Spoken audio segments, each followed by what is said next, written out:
Hey y'all, welcome to Gadfly, the podcast about third parties, French candidates, and generally weird American electoral history. I'm Dusty Wilson. I'm Una O'Leary. Hey man, we got to get into it just quick today, because it's Eugene Debs, and the man can't stop, won't stop, probably should stop. And Yeah, we're Deb in here, we're Deb in there. it's my goddamn, I'll let it slide.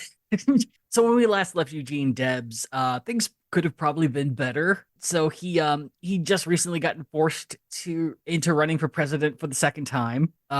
He also got roped into a murder trial, which distracted him from the anarcho-syndicalist takeover of the latest and most historically successful union he created, the IWW. Yeah, these are dark days for Eugenie Debs. Oh man, it's if these are the dark days. Oh no. Oh my. Oh Yeah, no. we're just getting into weird days. I think from here on Oh, out, Gene gets weird days. So excellent. I do apologize because for the first half of this, the amount of history information I could find about a campaign in 1908, there isn't a ton of him actually on the campaign trail, and you think there kind of would be because once we get into it. So I apologize that a decent amount of the information is just talking about attendance stats and things like that. So I'm gonna try my best to make that interesting, but One of our listeners is an attendance stats nerd, and oh my god, yes. this is for you, listener. Also as a heads up, towards the end of the episode, there is talk about self-harm. Ooh. So big heads up on that. It'll be like way towards the end. But yeah, just a heads up on that, giving you a fair warning on that. So I'll give a double warning when we're actually coming up on it. So yeah, it's 1908, which can only mean one thing. Someone has to force Eugene to run for president all over again. Woohoo! At least that would be the normal plan. The problem this time is that the factional split in the Socialist Party was about to hit a milestone. One side was now strong enough to try for a little bit of a power move. Now, as a bit of a reminder, there is a left wing in the Socialist Party and a right wing in the Socialist Party. Naturally. At this point, the Socialist Party, the left wing is controlled by Big Bill Haywood, who's one of the co-founders of the IWW and was one of the people who almost got put to death on a trumped-up murder charge in Idaho. Ooh. So Haywood and the left wanted the party to focus on bringing in unskilled workers, focused on the ununionized and get them in unions, and on farmers who had mostly been abandoned after the agrarian movement sputtered to a halt back in the late 1800s. On the right, you have what they refer to themselves as the triumvirate, which is never a great sign because the only other triumvirate killed each other until one was all powerful. When you mean when you start to sound like a YA novel from the 2010s? Yes, yes. So this trio is made up of Morris Hillquit, who is the leader of the New York City right-wing movement, Victor Berger, who you might remember from the last episode as being revealed as extraordinarily racist, to the point that he very Batch. much believes in eugenics and believes that there is a race that is better than all the other races. And it's The Amazing Race here on It is NBC. Daytona 500, motherfucker. It is the Yeah. best race. The Mons. Let's All right, go. look, I'll give you Lamont. I'll give you that. Yes. And so Victor Berger controls all of Wisconsin, but is based out of Milwaukee. And then you have J. Malin Barnes, who controlled Pennsylvania with an iron fist. And he's most notable for kicking out anyone from the party who either displeased him or challenged his authority. So, of course, he was the leader from Pennsylvania and the main delegate coming out of there. So the right wing wanted to focus on craft unions, which, as a reminder from past episodes, craft unions is when certain specific craft work within an industry is represented themselves as a union instead of like the entire industry. So in the railroad industry, that'd be the firemen, the conductors, instead of joining a union that's everyone in the railroads. Is that kind of how it shook out in Hollywood? I mean, we call them guilds, like the Writers Yeah, Guild, the producer, but yeah, quite a it's bit. Yeah, IATSE and all that. Yeah. yeah, cool. Yeah, but Eugene had spent quite a lot of his career, trying to get rid of the craft unions because it caused classism, people to be pitted Sure. against each other by the businesses. And then out of nowhere, the right wing is like, no, we need to bring back craft unions. They also wanted to attain reform voters, or at least in the leftist world of the Socialist Party, moderates. That would be like them trying to reach over and be like, we need to get the normie vote who just want government reform. Vote You were going to 1908. say normcore vor, which, check your computer, Una. I'm sorry. Oh no. It's also notable that the split was along the lines of wage earners on the left and intellectuals on the right. On the left, you had union men that Eugene had brought along, while on the right, there were lawyers, writers, and people who seemed really excited on making a career out of this whole socialism thing. So when the party delegates met in Chicago, the leftists still had a majority and were able to keep things mostly under control. That said, that didn't stop Berger from leading a charge to ensure that Eugene Debs did not win the nomination. And I mean, there was one decent argument about Debs not getting it, and that's that his health was just completely wrecked. By this point, he's dealing with chronic headaches due to a sunstroke that he suffered at one point, arthritis, lower back pain, or lumbago, as it used to be called. Oh yeah. So that's one of the major arguments. The other is that Eugene nearly ruined the party by creating the IWW. And this particularly struck Berger big because he had fought very, very hard to try to get the AFL on the Socialist Party side, but the AFL was in bed with the Democratic Party. And he still wanted to be able to get that inroad to maybe eventually, get the AFL on their side. So the health question ends up getting brought up during the convention, and people are understandably worried. But up next to speak was Ben Hanford, who was Eugene's VP nominee in 1904. And he read a letter from Eugene expressing once again that he did not want to run for president. But if you're going to make me, my health is fine. And this led the convention to turn on Berger, and 80% of the vote voted for Eugene once again. Damn. And Hanford was once again chosen to be his VP. So we're rewinding it back. It wasn't a complete loss for the right wing, though, because it turns out, and I didn't realize this, the convention votes on who your campaign manager is going to be. No. And they picked J. Malin Barnes to be his campaign manager. What? Yep. And look, I honestly thought this was going to be a perfect chance for some factional skullduggery to screw over Eugene, but I think they know that if they did that, they'd only be like cutting off their nose to spite their face. And from what I could tell, Barnes did a perfectly fine job, all things considered. In fact, he actually created what would become the greatest symbol of Debs's 1908 campaign. The story goes that Barnes arrived to a campaign meeting and rather sheepishly brought up an idea that he barely was even in support of himself. The pitch was that the campaign would rent a train and a sleeper car. They would paint it red, and they would take the train on a nationwide tour where each night they'd stop at a major city, they'd stop at all the little towns in between, and Eugene would give speeches along the way. And they would name the train the Red Special. Ooh. Everyone else thought it was a dumb idea, mainly because the cost of the train and the tour would cost the campaign $20,000 or $675,000 in today's money. Okay, but that's well, I mean, we're living in a post-Citizens United world, so Right. Money's a little Just like- easier to come by, but even comparing it to modern campaigns right now, there are not a lot of people who have this kind of cash lying around. it's fair. Yes. And especially for a party that hates capitalism, it's going to be a little tough to get that money.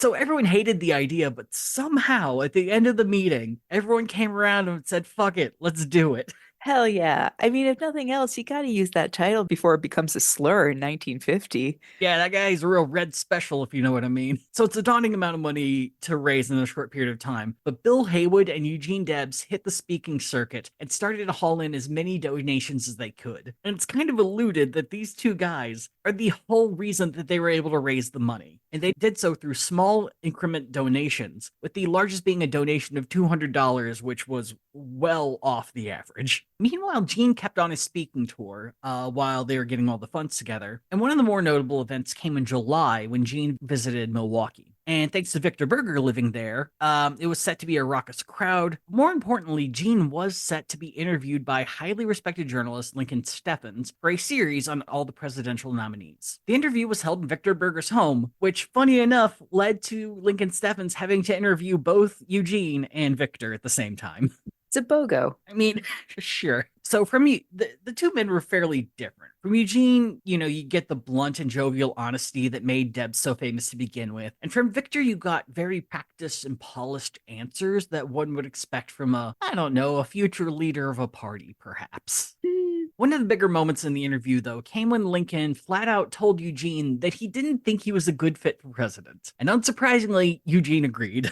Quote, when socialism is on the verge of success, the party will nominate an able executive and a clear-headed administrator. Not me. Oh, Eugene, no. It's, You're the leader we don't deserve.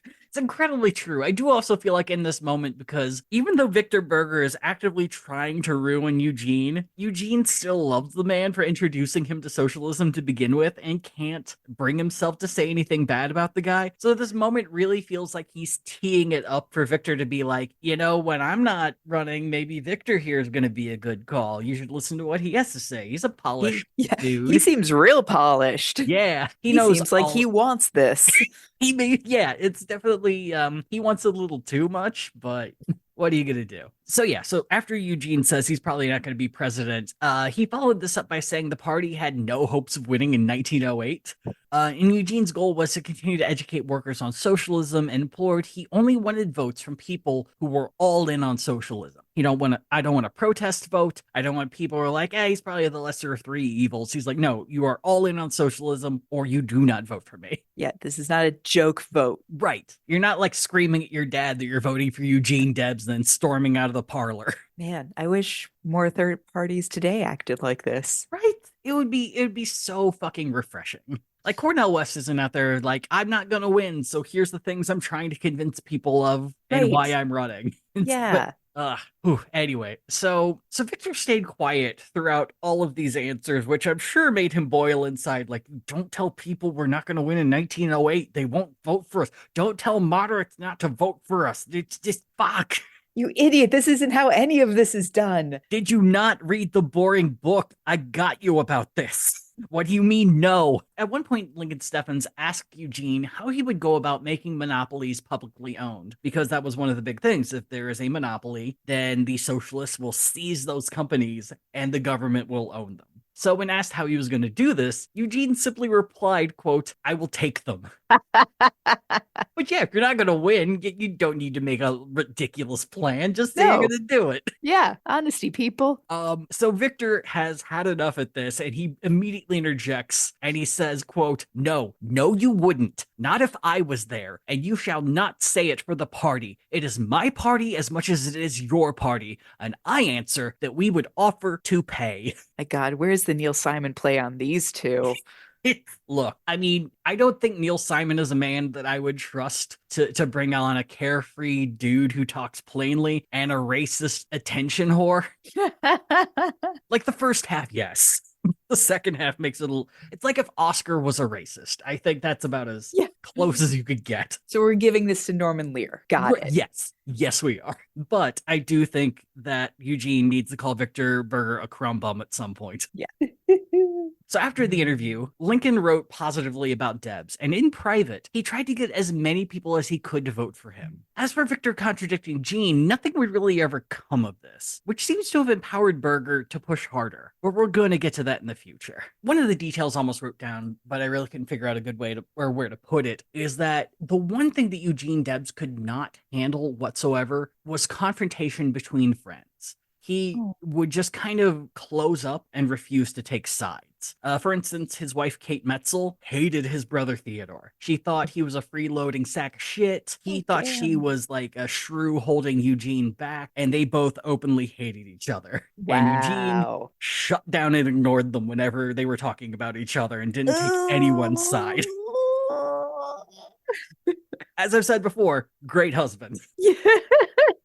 So we're going to ignore all that for now because it is fancy choo-choo time, motherfuckers. And the red special is ready to pull out of wherever the fuck Union Station was in Chicago at the time. It might have just been built. I don't remember. The plan was the train is going to leave August 31st, head towards San Diego, go north to Spokane, Washington, and then return to Chicago on September 25th. And before the train even left the station, the Socialist Party got one of the top third-party achievements. They officially had the Democrats and Republicans freaked out. Because, I mean, $25,000 is a hell of a lot of money to raise at the time, especially in 3 months. But how the fuck does a party get that kind of scratch while also hating capitalism? And this was the basis for the first round of accusations. I haven't brought him up before, but he's definitely a big, I wouldn't say he's an arch enemy of Eugene's. He's definitely a guy who considers Eugene to be an arch enemy, and Eugene considers to be, some guy. Yeah.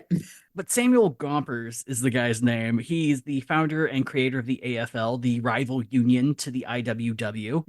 Hmm. And Sam Gompers decided that he was going to begin the first round of rumors against the Socialist Party, and that he accused them of taking money from the Republican Party to fund the train. The Socialists immediately responded to this by making all campaign donations public, which instantly proved Gompers wrong. The downside, though, is if you make these things public, you have to rely on people printing that information, and a lot of major Oh. press was either owned by the Republicans or the Democrats or hated socialists. Oh no. So the rumor gets to stick a little bit. No. The other accusation came that the Socialist Party was actually being funded by foreign nations, most notably Germany, because a lot of people in the Socialist Party spoke German as their first language. Mm. Once again, if you looked at the donations, you find that 70% came from people born in America, 20% came from immigrants living in America, and the final 10% is kind of a question mark because Ray Ginger didn't note where that came from. So I'm assuming those are contributions from outside the country, which nowadays would be very illegal. I do find it interesting, though, that they're being hit with the sort of accusations that a lot of modern third parties get today, that they are Hmm. foreign funded, and that other parties are purposely giving them money to throw the election. Right. They're just, yeah, these are just spoiler campaigns for the other party of the party Mhm. accusing, Yeah. etc.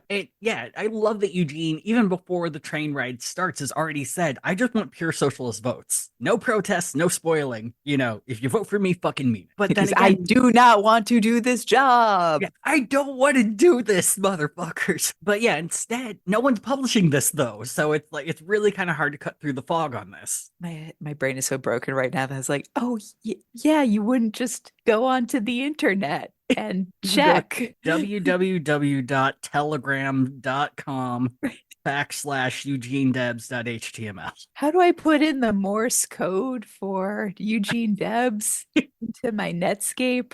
How do I find your Yahoo page using fuck, I've I'm already trying lost it. I'm I'm already gone. trying to ask Jeeves. Excite joke. So when the train left Chicago, it only had room for three people. Eugene obviously was going to be one. His brother Theodore was the other. And the third was given to the person closest to Eugene in his life, his best buddy, Stephen Reynolds. For a quick reminder, Stephen was his socialist slash hyper communist friend from Terre Haute, and Stephen ended up getting the last seat as thanks for writing Eugene's biography just for the election. From what I could tell, Eugene didn't think it was really good writing, but you gotta have a book if you're running for president. Now I'm sure you're wondering, where does Kate fit in all of this? Oh. Surely there's room in the sleeper car to be able to fit her. Well, sadly, no, because all of that space is taken up by floor to ceiling boxes of books, pamphlets, posters, and buttons. Well, and Which, also, I mean, this is a single gender cabin, people. right, Come on, it's yeah. 1908. My God, we don't want people thinking Eugene is in a throuple. So the tenor of the campaign was made very clear on their first stop in Des Moines, Iowa. The Republicans had selected U.S. Secretary of War, which is what we used to call the Secretary of Defense, William Howard Taft of Ohio. But prior to being Secretary of War, he was a judge. Debs railed against Taft as being an anti-labor judge, which was kind of fair. If we're grading on a curve with other judges, Taft was kind of pro-labor. Like he supported striking. He, supported workman's comp to a certain degree. He didn't constantly fine for employers the entire time. So it's like it was kind of a half and half. But if you're gonna Sure. have a sticking point, sure, that's a good one. On the other side, the Democrats selected William Jennings Bryan for the third time in 4 elections. And to make things even easier for Debs, the Bryan campaign came up with this humdinger of a plan, stating that he was going to support workers and businesses equally. Boo! Worker centrism. Yeah, it's just an idea that's not gonna work. And based on some of the letters from Debs, it sounds like the Red Special was an absolute hit. According to him, every town they visited resulted in large crowds, and each stopping point for the night, which featured a speaking event for the campaign, was packed wall to wall. In some cases, supporters in more rural areas would block the tracks and force the train to stop just so Eugene could step out and address them for a few minutes. The first half of the trip saw 5,000 people in attendance in Denver and 15,000 in San Diego. It sounds like his Los Angeles speech was also well attended, but Ray Ginger lists the speaking place as Spring Stadium, and I cannot find any Hmm. record of a place called Spring Stadium existing in Los Angeles. So I really can't say how many people showed up. There's a Spring Street in downtown LA. It Oh was yeah, there like, is. I don't know if there's ever a stadium down there, but yeah. so even Gene was shocked by how popular the party had become and joked that the major parties would need a doctor and a preacher on standby when the votes were counted on election day. Oh, okay. Yeah, Okay, Gene, calm yeah. down. Nah. This is gold. Golden jokes.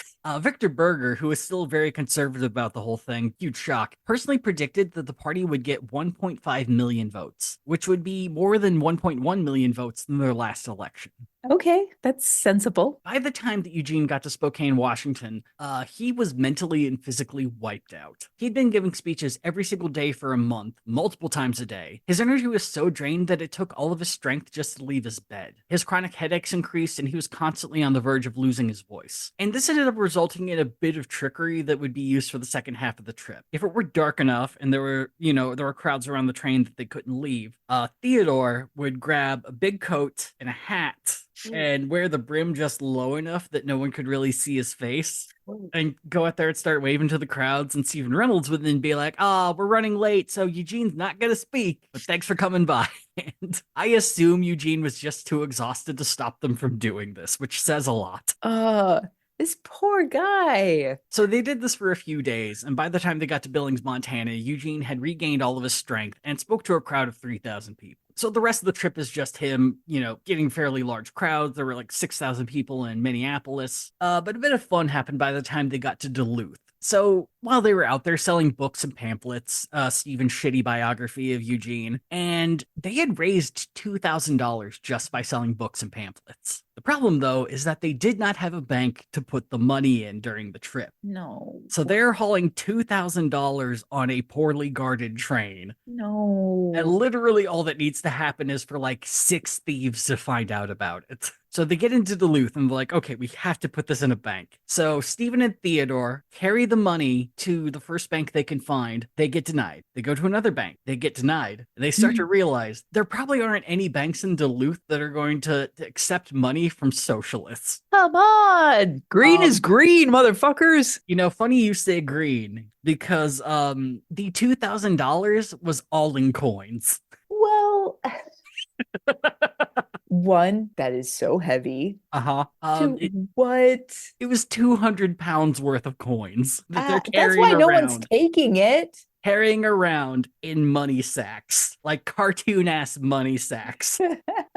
And you're 100% right. If I worked at a bank, because like coin counters didn't exist then, there isn't a machine you could dump that shit in. Absolutely not. Yeah. And so every single bank turned them down. And so Theodore and Stephen are lugging 200 pounds of coins around this tiny city all day long. So now they've truly advertised Mm-hmm. how much money is on the train. 100%. And so they get back, and Eugene asks them why they brought the money back. They tell him what happened. And reportedly, Eugene laughed so hard that he fell down crying. Yeah, man, me too. Yeah. And maybe it's also a good way to make sure that you don't get robbed because, $2,000, pretty good amount of money. All in coins, I'm sure there's better options out there. On September 25th, the Red Special returned to Chicago as planned. The Debs campaign had traveled 9,000 miles, made 190 stops, and had spoken to 275,000 people. And then Eugene said, fuck it, let's do it live, and decided to keep going east. Gene and a small team planned a tour that would take them up to New York City and then back with the goal of getting into Terre Haute by Election Day. And once again, the tour ended up being a huge success. The crown jewel of this part of the trip in New York City, they sold 10,000 tickets to perform at the Hippodrome, which was considered to be, the builders called it the largest theater in the world, but they didn't really, do anything to verify that claim. Sure, yeah. But it was very much the largest theater in New York. The usual seating was 5,300 people. Holy but shit. The stage was so large that it held a two-ring circus. Oh my God. Yeah. And so I'm assuming those extra like 4,700 seats were on the stage. Yeah. Outside of the Hippodrome, scalpers were selling tickets for $5 a piece or $169 in today's money. Oh my God, to see socialists. Come Yeah, on to now. see Eugene Debs talk about socialism. And so once Eugene took the stage, he had to wait 15 minutes because the audience would not stop cheering. Hell yeah, that's a warm reception. Absolutely, but this is an old man. His I back hurts. know. Just Oh, let wait, him. how old is Eugene at this point? Is 53, if I remember right. Oh yeah, the man needs a nap. He's been Yeah, going full throttle. give him a chair. So if this was the highlight, the low light came as it so often does in Camden, New Jersey. I had to look this up because I didn't know this term. He came down with the grip. Oh, the grip. Isn't that, yeah, isn't that It, like the flu yeah, or it's exactly the flu. It's an old timey okay. word for the flu.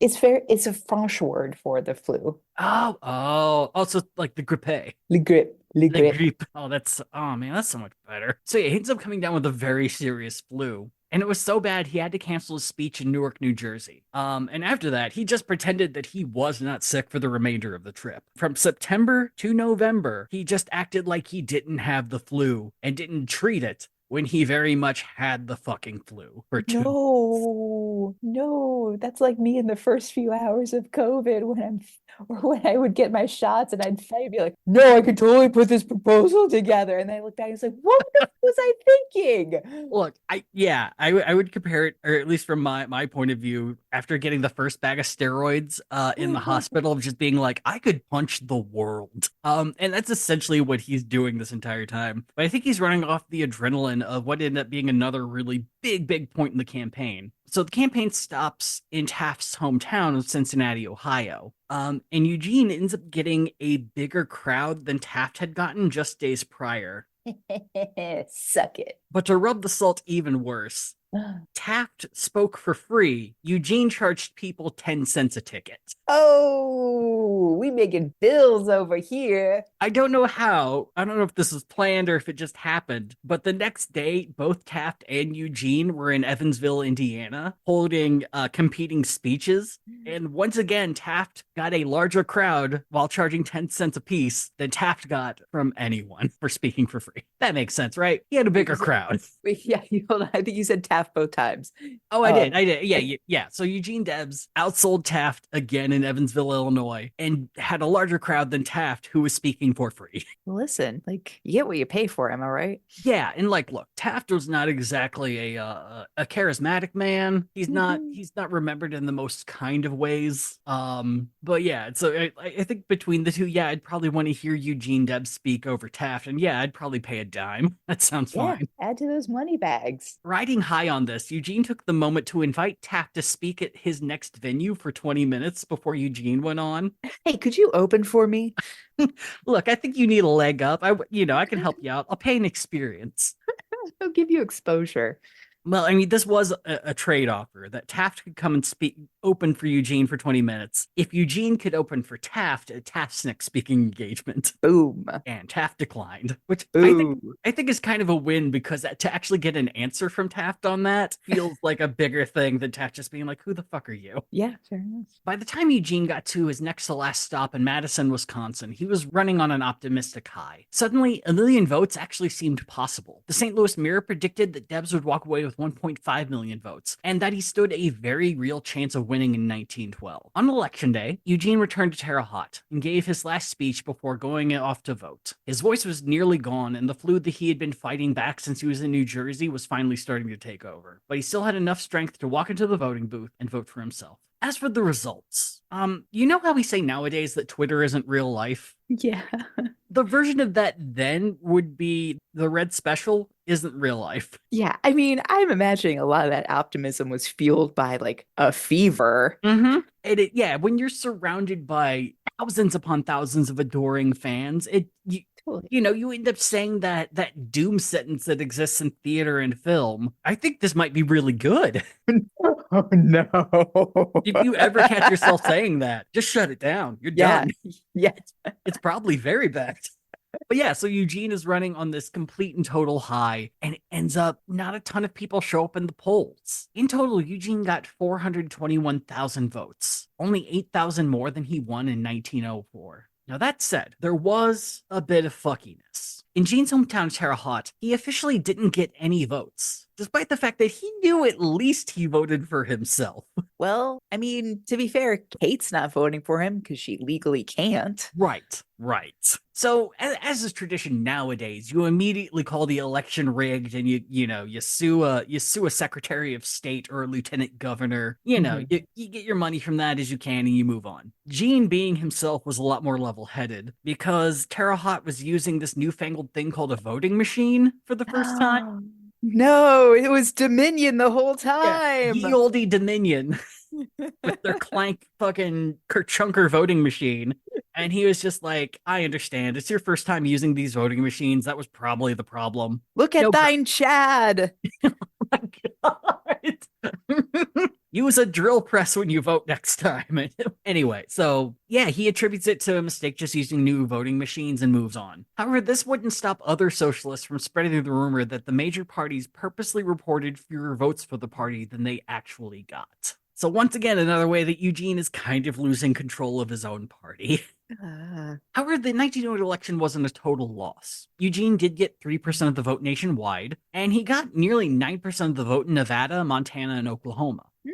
But it was local elections where the Socialist Party really shined. In one election, they jumped from 18 elected positions to 38. And this included 6 mayoral races in Boone, Iowa, Brainerd, Minnesota, Eureka, Utah, Grand Junction, Colorado, Medford, Oregon, and Winslow, Arkansas. Hey, All, good job, guys. I mean, all places I'm pretty sure nowadays would be like, we elected a socialist when? What? Right. As for Eugene, he was very sick for a month. Now that he actually has to face the Yeah, flu or I bet. in the face. Yeah. He's lucky it didn't turn into pneumonia. Yeah. I didn't put this in at the right point. This does end up leading to him having to have a second throat surgery. Ah, But not only that, but his rheumatism and lower back pain were even worse than before. Apparently, when he spoke, he did a lot of like stooping and like bending at the waist to like talk to people who were lower than him than when he was on a podium, which oh led my to his lower God. back getting fucked up. Oh my God. Right, because yoga had not been invented in the continental US yet.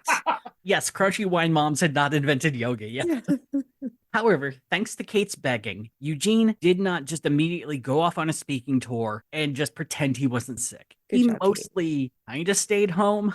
Great. He still did speaking engagements. At the time, he was writing 3 to 4 articles a week for a socialist paper called Appeal to Reason. Weirdly enough, he wanted to go into the office for Appeal to Reason most of the time, and their office was in a small town of Girard, Kansas. That's nowhere near Terre Haute. Yeah, so he spends a lot of time in Girard, Kansas, and just leaves Kate alone and fucking Terre Haute.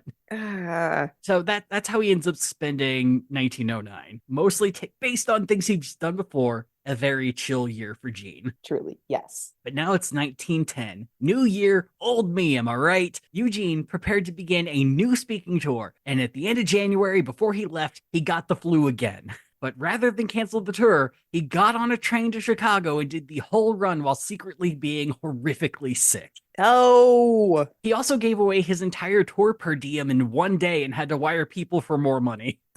what happened to the bags of money? Oh, that went straight to the party. That's not Gene's, that's the party's. Had to go to pay for the train for the red paint full of lead. Yes. By the spring, Eugene had recovered from the flu, just in time for a whole new round of factional arguing within his own party. And of course, it was fighting between the left and the right. On the left, you still had the anarcho-syndicalists of Big Bill Haywood. On the right is Victor Berger and company. But most recently for Berger's faction, they had given up on the idea of converting members of the AFL and set their new sights on working with leaders of the labor movement, even if they weren't socialists. People against this faction argued that this would lead to more concessions for capitalism and eventually lead to the failure of the movement. As for Eugene, according to Ray Ginger at least, he was friends with people in both factions and once again could not bring himself to publicly take a side. He didn't want to talk shit about Bill Hayward, he didn't want to talk shit about Victor Berger, and ultimately he ended up being a centrist, kind of saying shitty things about both, but nothing that would really give people any idea about which side he really wanted. Oh, no. And once again, as Eugene. is tradition, it being 1910, it's a convention year, and Eugene did not go because he felt it was appropriate for him to tip the scales. The problem, though, was that the right wing of the party was getting very good at getting their preferred candidates elected as delegates for each national convention, which means as their power grew, the more likely it was to move the party towards their preferred theory. As workers in the party noticed this, they kind of started to get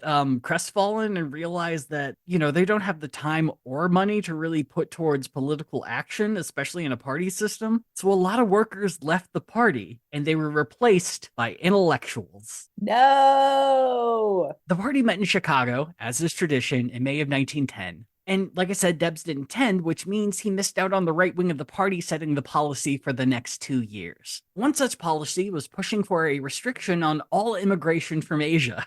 It was put forward by Victor Berger. Right. And the exact wording that Berger used was a lot more racist than the terms I'm going to use. Great. But it was also Berger's attempt to try to keep wooing the AFL, who had been fighting for a full ban on Asian immigration for fucking years. So fun, and by fun I mean fucked up fact, the Chinese Exclusion Act had already been on the books since 1882. The law banned immigration from China on a 10-year basis, but gave exceptions for diplomats, teachers, students, merchants, and travelers. This didn't stop immigration from China from happening, but it did make it very illegal. The law was re-upped in 1892 and then made permanent in 1902. So the extra bit of banning immigration from China seems to be pushing for an outright ban of everyone. And this bill did not get repealed until 1943, when the Magnuson Act allowed 105 Chinese immigrants to enter the U.S. each year. Holy cow. Yeah, so Victor Berger's first move is just to be like, hey, this racist law we made back in the 1800s should be more racist, and I'm doing it, so Senpai notices me. Woo. So Gene found out about this while he was away from the convention, and he immediately sent a telegram calling the ban, quote, unsocialistic, reactionary, outrageous, and entirely consistent in a convention of self-seekers. If socialism does not stand staunchly, unflinchingly, and uncompromisingly for the working class and for the exploited and oppressive masses of all lands, then it stands for none, and its claim is a false pretense, and its profession a delusion and a snare. Very fiery stuff. It arrived late and was not read at the convention. Come on. So the immigration ban policy would get a touch watered down thanks to Morris Hillquit, who didn't so much negotiate better policy, but just kind of a glow up of better wording. So instead, the convention agreed to oppose immigration bans that were solely on the base of race, but they did support immigration bans if they were done to control the number of workers entering the country. So as long as you give a reason, we'll support it. Right. It's like, I mean, there have also been a lot of Irish heading to San Francisco after the earthquake, and we don't like them either. Why stop at race? It's extraordinarily fucked up that a lot of first generation German immigrants who had difficulty finding work and were definitely discriminated from the populace at large are just like, well, we got ours, so fuck you. Listen, what's more American than pulling the ladder up behind you? It's yeah. So on top of this, the right wing also agreed that the party wouldn't take a stance on trade unions versus industrial unions, which again was a huge win and a favor done for the AFL. It probably also didn't help that a delegate made the pitch to cast aside trade unions because they were regularly white only, and the only way to fight for Black Americans was to support industrial unionism, and of course Victor Berger was going to strike that down.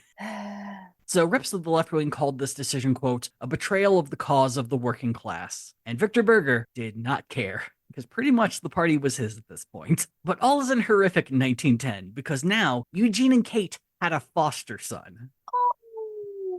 10-year-old Oscar Bauer Jr. came to live with the Debses after Kate's sister suddenly died, leaving Oscar orphaned. Kate at first did not deal with it well. So a bit of a reminder with Kate. She has been left alone at home so much. She has to try to figure out how to fill her days. There's no internet, there's no TV. Women are allowed to do essentially nothing. So she just starts cleaning the house to the point that some rooms are cleaned multiple times a day. And so now you're introducing a 10-year-old child to someone who has essentially become obsessed with cleanliness. Yeah, who just lost his mom, who happened to be the sister. And so now she has to look after a tween dealing with the sudden deaths of his parents. Plus, therapy was about as old as Oscar was at this point, so all that internal child anger had nowhere to go. And Kate gets to be the person home alone to deal with it. So Eugene did the thing that he usually did in their relationship, and he made things worse.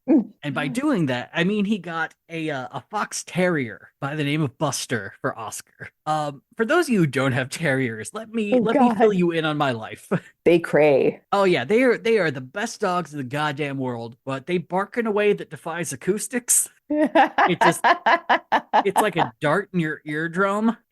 Yep.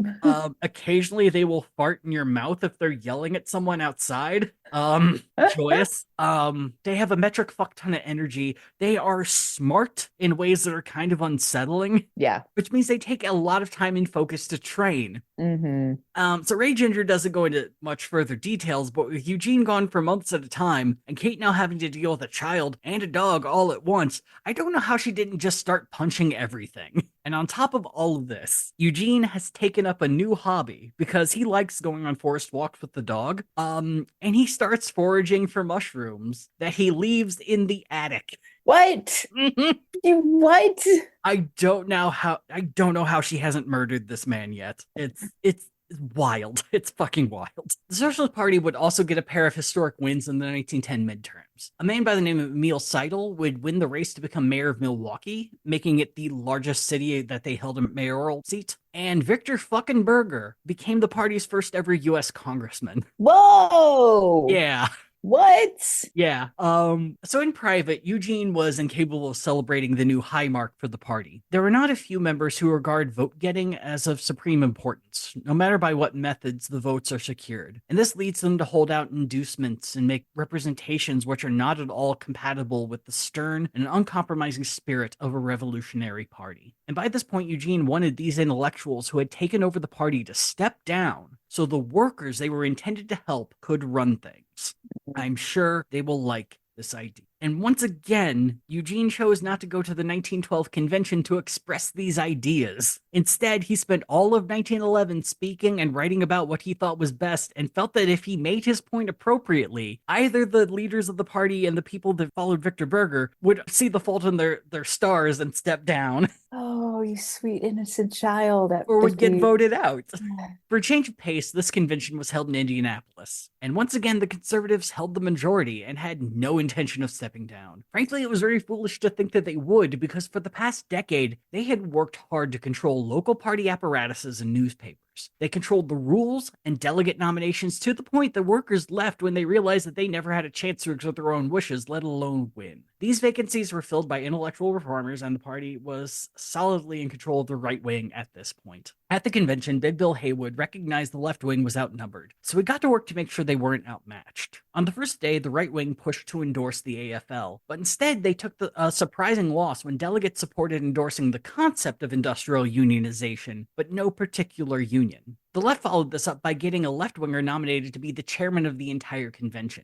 Sensing that things were about to go suddenly very sideways, Victor Berger introduced a new amendment to the party constitution. Quote, any member of the party who opposes political action or advocates crime, sabotage, or other methods of violence as a weapon of the working class to aid in its emancipation shall be expelled from party membership. So there are two reasons that this is a particularly wild thing to throw down. For one, Eugene Debs fully supported sabotage as a way to punish capitalists who refused to bargain. Yay! Yeah, he had spoken before, like, fuck up the machinery, purposely go slow. Just, don't hurt anyone, but yeah, I mean, do Hell what you gotta yeah. do to get their attention. The other was that violence amongst socialists and anarchists had become a bit of a cudgel in the press. 2 years prior, the Los Angeles Times was bombed. 21 people were killed and over 100 were injured. And the anti-union head of the paper essentially claimed that all union members were terrorists, and obviously it was socialists who had done the bombing. Socialists and unions immediately struck back, claiming that the guy running the paper was just anti-union. They was just like making these wild accusations to make them look bad. And then the next day, police arrested 2 socialists for the bombing. Damn it. It was a pair of brothers, the McNamara brothers. They ended up getting Clarence Darrow and Lincoln Steffens to be their lawyers. But from my understanding, the case against them was so airtight that they definitely did it. That Clarence Darrow Ooh. recommended that they plead guilty and hope for clemency. Yeah. And if Clarence Darrow is telling you that, you probably should. You fucked. Yeah. So they pled guilty, and nearly every union and socialist leader immediately printed denouncements of the two men, throwing them under the bus, except for Eugene Debs, who argued these people aren't socialists, they're Catholics. I'm sorry, what? Yeah, yeah. Yeah. I remember Eugene does not like religion. Still a fucked up thing to say at the time, but Well, I mean, it's always safe to blame the Catholics if it's the 1900s. look, we've been blaming the Catholics since the 1810s. Might as well keep it going. But he did make the counter argument of, like, even if they are Catholics, the people who died in this bombing were all workers. None of the management or ownership died. So obviously these aren't union supporters and they're not socialists if they're killing workers, which probably should have been his entire argument. Right. You could, yeah, that's enough. Yeah. But the thing is, once that had happened and then the socialists and union leaders had to go back on their knee-jerk thing of saying, obviously this wasn't us, and then it was, it became proof positive for a lot of people that socialists and union workers were anarchists and terrorists. So by presenting this as a new amendment in the party constitution, if you voted against it, you were just proving these people right. Yeah. Mm-hmm. And a lot of the people on the left are people who are like, no, you sabotage business. You do whatever you can to get your fucking rights. Right. But by introducing this, the right was able to get things back on track, and the amendment passed 191 to 90. Ah. And with this new momentum, Berger and the right wing moved to ensure that Eugene Debs did not get the nomination to run for president. And I'm going to say it again for the people in the back. Eugene does not want the fucking job at all. In fact, he had spent the previous year trying to trick Fred Warren, the editor-in-chief of Appeals to Reason, to run for president instead. I kept writing these articles. Funny story. So when Eugene was in Girard, there was a moment where Fred Warren was off, I believe, on a trial. I cannot remember what for, but it was a long trial. So he and a fellow guy by the name of Julius Wayland put together a secret edition of Appeals to Reason that were just full of letters from people asking Fred Warren to run for president, and that was the whole edition. Fred got back before they could release it and immediately told them to throw it away and made them do the whole magazine over again in one night. Oh God. Yeah, so Fred is not running for president. Unfortunately for Eugene, the regional right-wing factions could not unify behind a single candidate. The Milwaukee and Chicago rightists nominated brand new mayor of Milwaukee, Emil Seidel, and the New York City right-wingers wanted journalist Charles Edward Russell. And on the first ballot, Eugene won 165 votes, good enough for 60%, and the nomination. You burnt. But as a consolation prize, Emil Seidel is elected for vice president. Of course. For this election, Eugene took a bit of a different tact. 1908 had completely destroyed his body and throat, and he had little to show for it. For the summer, he decided what he was going to do is chill at home, save up his energy, and then in the fall, he would go out and campaign as hard as he could. And he stuck to this for about a month, and then kicked off his campaign in St. Louis on June 29th. I don't know how this man ever had a doctor. I don't know how he's still alive. It really defies logic. The 1912 election, I will say, is something that we will have to do our own episode on, because this election was buck wild. The main Cliff's notes I can do is William Howard Taft was Theodore Roosevelt's choice to run for president. Taft won. Roosevelt was excited. Within like a few months, Taft started doing stuff that Roosevelt didn't like. And so Roosevelt was just mocking him and making fun of him ruthlessly throughout his entire term, to the point that Roosevelt decided, fuck you, I'm going to run the Republican primary, step the fuck down. But Taft is an incumbent president, and it looks bad when you don't renominate your incumbent. So Taft gets it. Roosevelt's pissed. And so he starts his own third party, the Progressive Party, or as it was more colloquially known, the Bull Moose Party. That's right.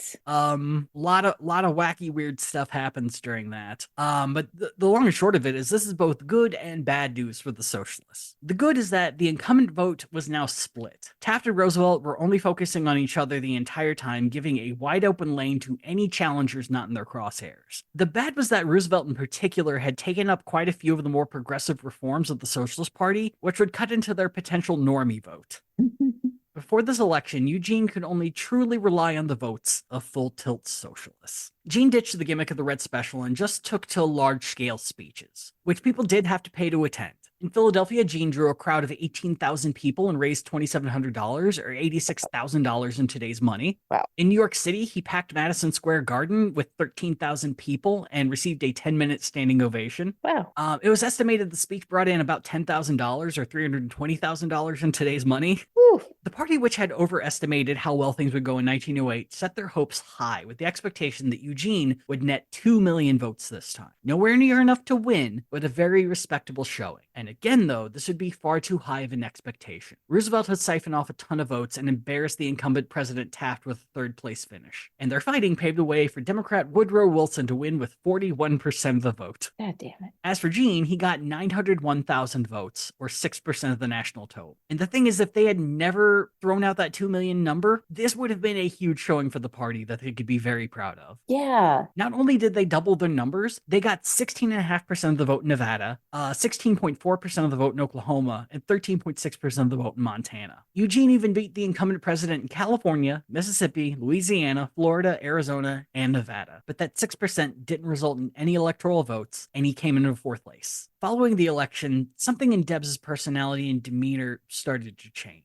I've been waiting for this moment. And I'm shoe to drop. I was starting to believe it wouldn't. Oh no. All right, so at this point, he's in his late 50s. He's racked with chronic pain all over his body, so a change in demeanor really isn't that surprising. Mm-hmm. But according to Ray Ginger, Gene started to grow somewhat, I suppose, jaded is probably the best word for it. Part of this was due, so just a heads up, this is the time to bow out of the, Trigger warning. Yeah. So we'll see you next week if not. Yeah. You gotta go. Do.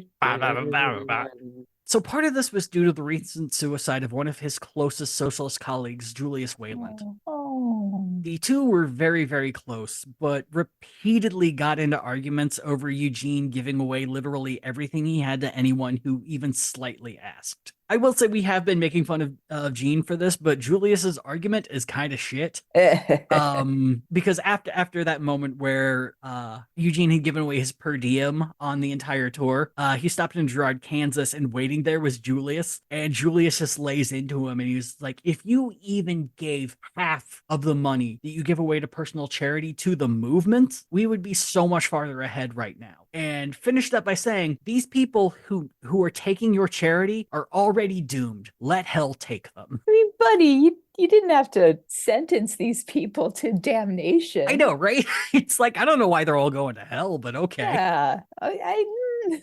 Yeah. And Eugene admitted, yeah, you're probably right, but I can't stop. I'm never going to be, even if he tried, he wouldn't be able to stop.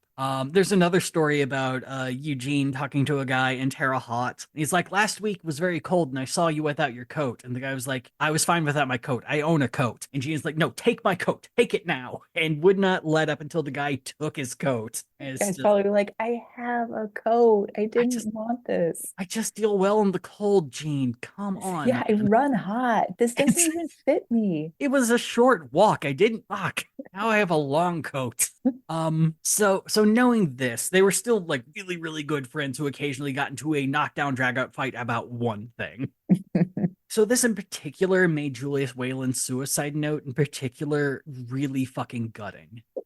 It simply said, quote, the struggle under the capitalist system isn't worth the effort. Let it pass. Yeah. I should also note that at this time, Julius was kind of, from what I can understand, was being accused of having sex with a sex worker. But Ray Ginger does present a number of things that make this seem difficult to believe. For one, Julius was extraordinarily prudish, which, now could also be a proof of it too, because people who tend to be very hyper in one regard are very different in private. The other was that he was still very much mourning his wife who had died in a so the year prior they were driving their horseless carriage or automobile about 20 miles an hour, and while Julius was driving it, the steering wheel came off. Oh god. And they crashed into a telephone pole, which threw his wife from the car. Holy shit. Yeah, and so she ends up dying, and so he's in just a deep depressive mourning during this whole time. But it was one of those things that whether what he did was true or not, the press was going to use this against one of the biggest names in the socialist movement, and so not great.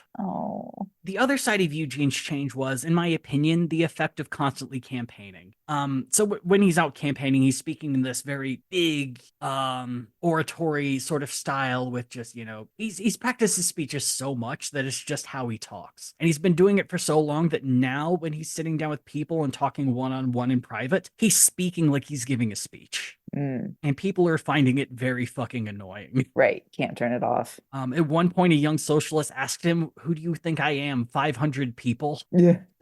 He also starts to take the theory of it being okay if he's generally correct about things. Like he doesn't need to be exactly correct. He doesn't need to have exact statistics or proof behind the thing he says. As long as he's generally in the ballpark of right, that's now good enough. No, our woke bae is becoming just another dude. And on top of this, I don't know how it took this long, but Kate is at a breaking point. And it's actually not because Eugene has abandoned her to a house with an angry child and a loud dog. It is because every time Eugene comes back from his long trips, his health is horrific and it's getting worse and worse after each campaign. And he has even less to show for it after each campaign because the right wing of the party is taking it over no matter what he fucking does. She is often quoted as saying to friends, Gene is killing himself for people who do not appreciate it. In the summer of 1913, Eugene decides to go on vacation for a couple months in Estes Park, Colorado. He does not bring Kate, or his stepson, or his dog,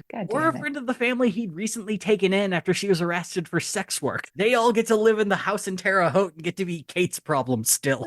Okay. God damn it. That's not important. What is important is that it gave time for Eugene to think. He finally paid off the $22,000 of debt that he'd taken on with the American Railway Union about a decade and a half prior, and his desire to write 3 articles a week had waned, understandably. Kate had brought up to him that he could still write occasionally, and selling those pieces would be more than enough for the family to live on. So Gene decided to retire from union work, from politics, from speaking, from nearly everything except the occasional piece he would write. And he might have actually done that for a long period of time if it wasn't for one thing. Oh no, what? Some fucking asshole named Gavrilo shooting Franz Ferdinand in the fucking head.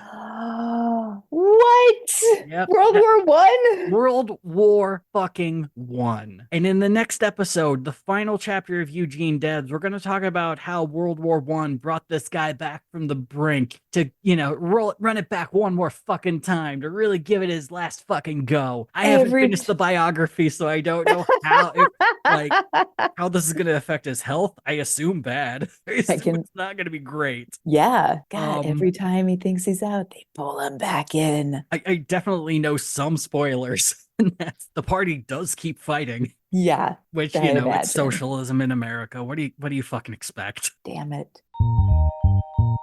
But yeah, that's the end of that part of the story. Thoughts, feelings, questions? I mean, yeah, I'm adrift thinking about his and Kate's marriage. Is it even legally still a marriage? Like, Kate deserves so fucking much at this point. One thing I did leave out is in 1910, she wrote an article for Appeals to Reason, supporting the suffragette movement, but I couldn't find much beyond that article of her really kind of doing that kind of work. So it's like, I don't know what she's doing during this time when she's just being completely left alone, especially now that there's a kid, a dog, a long-term guest that's like obviously scared of the cops. I'm choosing to believe they all found love and found family together. I'm choosing to believe that. I hope so too.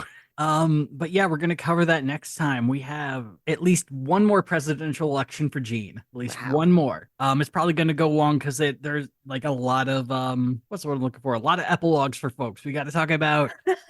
We got to talk about Gene. What happened to Kate? What happens to Theodore? Yeah. Why does he now look like Freddy Krueger without the makeup? Oh no. I mean, he just looks like Robert Englund to me.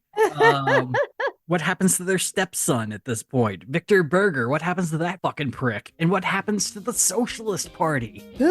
Does it survive? Probably not. Either which way, a lot of questions I need to answer in 2 weeks.